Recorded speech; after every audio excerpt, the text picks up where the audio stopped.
ఇప్పుడే జీ5 app download చేయండి. చూడండి మీ ఫేవరెట్ టీవీ షోస్ ఎప్పుడైనా ఎక్కడైనా.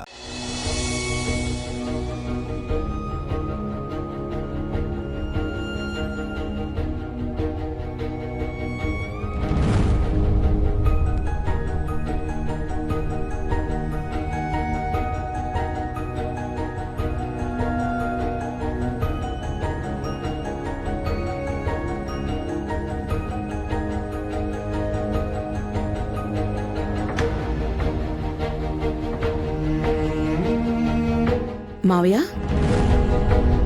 మీరెందుకు ఈ టైంలో ఇలా కూర్చున్నారు? నిద్ర రావట్లేదా? కాదమ్మా, నేను ఇక్కడ దేవుడితో మాట్లాడుతున్నాను.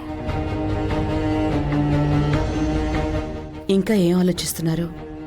డాక్టర్ ఏం చెప్పారు మావయ్య? అప్పుకేం అపాయం లేదు, తగ్గిపోతుందన్నారు కదా. తెలుసమ్మా, దేవుడి మీద నేను ఎంత నమ్మకం పెట్టుకున్నానో అంతే నమ్మకం మెడికల్ సైన్సెస్ మీద కూడా పెట్టుకున్నాను. నేను దేవుడితో మాట్లాడుతున్నదే వేరే విషయంలే అమ్మా. ఏ విషయం మావయ్య? ఏం ఆలోచిస్తున్నారు మీరు? నేను రామ్ విషయంలో తప్పు చేశానేమో అనిపిస్తుందమ్మా. వాడి పెళ్లి విషయంలో నేను తొందర పెట్టాను. వాడికి ఇష్టం లేకపోయినా నేను చాలా ఇబ్బంది పెట్టానేమో అని ఇప్పుడు నాకు అర్థమవుతోందమ్మా. మావయ్య, మీ మాటలు నాకు అస్సలు అర్థం కావట్లేదు. ఒకసారి నీకు సీత గురించి ఏమనిపిస్తుంది నీ మనసులో అని అడిగాను, గుర్తుందా? ఏమైనా నువ్వు దాని గురించి ఆలోచించావా అసలు? సీత ఎవరు మావయ్య? అది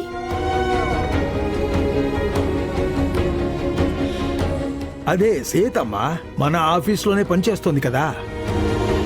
ఆ, ఆ రోజు ఎప్పుడో మీరు చెప్పారు కదా, అప్పుకి తనంటే ఇష్టం అని. ఓ, ఇప్పుడు గుర్తొచ్చింది చూసారా? నీ మాటలను బట్టి చూస్తే మన రామ్కి సరైన జోడీ తను కాదు అని నీకు అర్థమై ఉంటుంది. అందుకే నువ్వు తన పేరు గుర్తు పెట్టుకోలేదు. నేనే తొందరపడ్డానేమో అనిపిస్తుంది. ఏమో మావయ్య, నాకేం మాట్లాడాలో అస్సలు అర్థం కావట్లేదు. కానీ ఒక్క విషయం, ఇంకా మన అప్పుకి పెళ్ళి అవ్వట్లేదు అని ఏదో ఒక అమ్మాయిని ఇంటి కోడలుగా చేసుకోవటం ఎంతవరకు కరెక్ట్ చెప్పండి? అది కాకుండా మావయ్య, అప్పుకి ఆ అమ్మాయి నిజంగా నచ్చుంటే ఖచ్చితంగా నా దగ్గరకు వచ్చి చెప్పేవాడు, దాచేవాడు కాదు. ఫస్ట్ లవ్ గురించే నాకు చెప్పినవాడు ఈ ప్రేమ గురించి నాకు చెప్పడంటారా?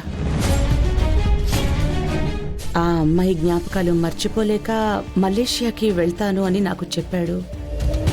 ఇంకెవరినైనా ప్రేమిస్తే ఆ విషయం నాకు చెప్పకుండా ఉంటాడంటారా మావయ్య?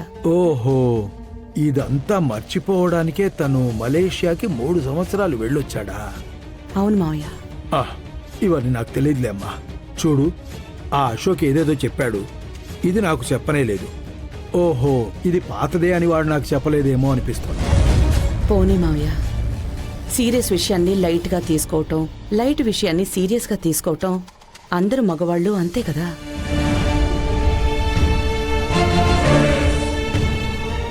మావయ్య, ఎక్కువగా ఆలోచించకండి, తొందరగా వెళ్ళి పడుకోండి. Good night.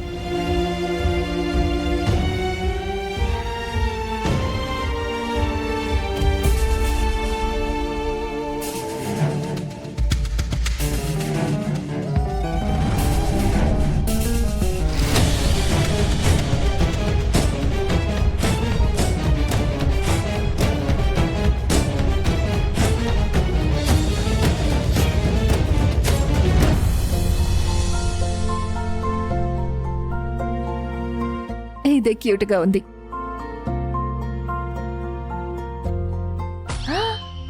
సీతా, స్నానం చేసేసావా? వంట కూడా అయిపోయినట్టుంది. ఇంత త్వరగా లేవడం కాకుండా స్నానం చేసి వంట కూడా చేసేసావా? నువ్వు ఇంకా ఆ సుబ్బలక్ష్మి ఇద్దరూ అక్క చెల్లెళ్ళవ్వాల్సింది. నీకు బోనస్ సిరి కూడా ఉంది కదా, తనని చూసుకోవాలి. ఎవరే ఆ సుబ్బలక్ష్మి? చెప్పాను కదే, నా రూమ్మేటు, పెద్ద దైవభక్తురాలు. నిజంగా తను నీ ప్రో వర్షన్ అనే చెప్పాలి. అట్లీస్ట్ నీకు భక్తి మనసులో ఉంటుంది. తన భక్తి మనసులో నుంచి నోటి వరకు వచ్చి రూమ్ అంతా నిండిపోతుంది. కూర్చుంటే దుర్గాదేవి, నిల్చుంటే అన్నపూర్ణేశ్వరి, పడుకుంటే రంగనాథస్వామి. మొత్తానికి నోటి నిండా వేల దేవతల మంత్రాలు పారుతూనే ఉంటాయి. ఈ కాలంలో ఇలా ఉండటం చాలా అపురూపమేనే. తనను ఒకసారి మన ఇంటికి తీసుకురా. ఆహా, నీకు మంచి కంపెనీ తీసుకొస్తాను. ఓహో, నా సిరి తల్లి ఎంత తొందరగా లేచిపోయింది. Good morning. Good morning Seethamma. Seethamma, ఈరోజు మనం మా ఫ్రెండ్ ఇంటికి వెళ్ళొచ్చా? ఫ్రెండ్ ఇంటికా? ఎందుకే? తనే కాల్ చేస్తారు కదా, మళ్ళీ వాళ్ళ ఇంటికి వెళ్ళటం ఎందుకు చెప్పు? సీతమ్మ, నా ఫ్రెండ్ ఎలా ఉన్నాడో ఒక్కసారి చూడాలి కదా, ప్లీజ్ సీతమ్మ. నేను ఒక్కసారి ఎస్ అంటే నువ్వు మళ్ళీ మళ్ళీ డిమాండ్ చేస్తూనే ఉంటావు. నువ్వు ఫస్ట్ వెళ్ళి బ్రష్ చేసి స్నానం చేసి స్కూల్కి రెడీ అవ్వు.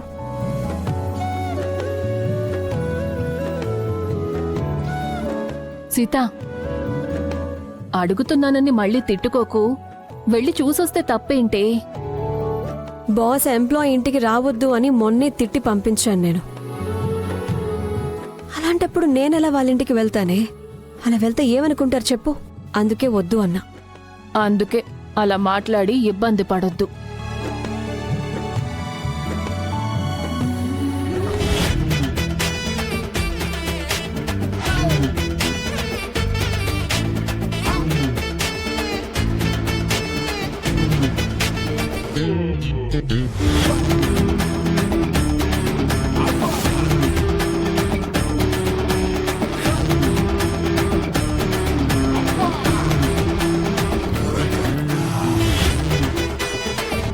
Big bang.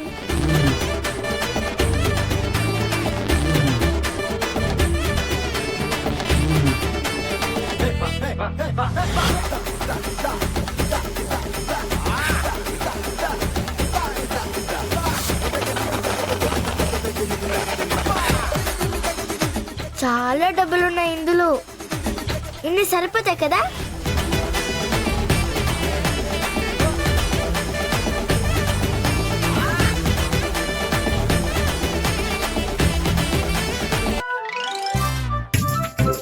ఇప్పుడు ఏమైనా చెయ్యాలి. తాతయ్యని ఇంటికి పంపించేయాలి. షెస్, మనం ఒక రేస్ పెట్టుకుందామా? ఎవరైతే గేట్ దగ్గరికి ఫస్ట్ వెళ్తారో వాళ్ళే విన్. నేనే ఫస్ట్ వస్తాను, నువ్వు ఓడిపోతావు. సరే, అలాగైతే చూద్దాము. థ్యాంక్ యూ తాతయ్య. Ready steady go. మెల్లిగా అలాగే వెళ్ళండి. తాతయ్య. మెల్లిగా మెల్లిగా అమ్మా, మెల్లిగా మెల్లిగా. మీరెందుకో బాగా గుర్తొస్తున్నారు రామ్. కాదు, ఈ తాతయ్య ఏం మాట్లాడుంటాడు? నా మనవడు నిన్ను ఇష్టపడుతున్నాడు సీత అని ఏమైనా చెప్పేసుంటాడా? ఆబ్వియస్లీ అదే చెప్పుంటాడు. అదే కదా తను మాట్లాడాలి అనుకున్నది. కానీ అదంతా చెప్పాక కూడా సీత నాతో కూల్గానే ఉందా? ముందులాగా మెసేజ్ చేస్తూ కాల్ చేస్తూ ఉందా? అంటే జీ5 యాప్ డౌన్లోడ్ చేసి అన్ని ఎపిసోడ్స్ పూర్తి ఉచితంగా చూడండి.